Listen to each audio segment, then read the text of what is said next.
Dugang tanan niyang mga buhat kasaligan, nahigugma siya sa husto ug sa matarong, sa kayo sa Ginoo puno ang yuta,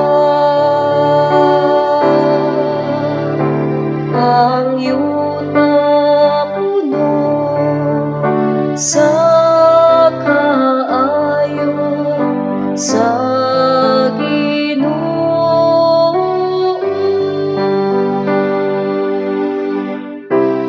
Tanaw ang mga mata sa Ginoo, gitanaw kanila nga mahadlokon kaniya, kanila nga nagalaom sa iyang kaluoy, aron pagpalingkawas kanila sa kamatayon, pagamping kanila bisan pa dunay gutom.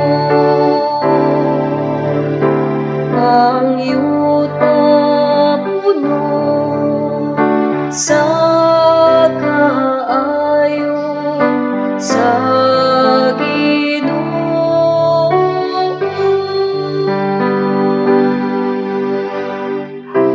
Ang akong kalag nagapaabot sa Ginoo,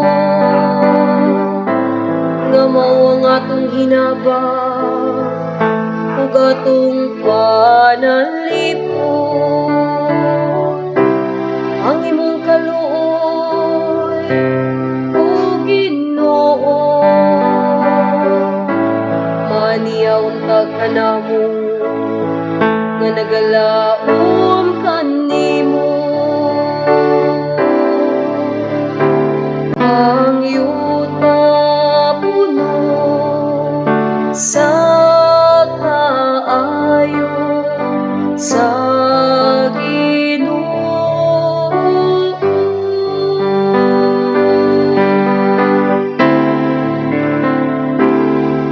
Ang yuta puno sa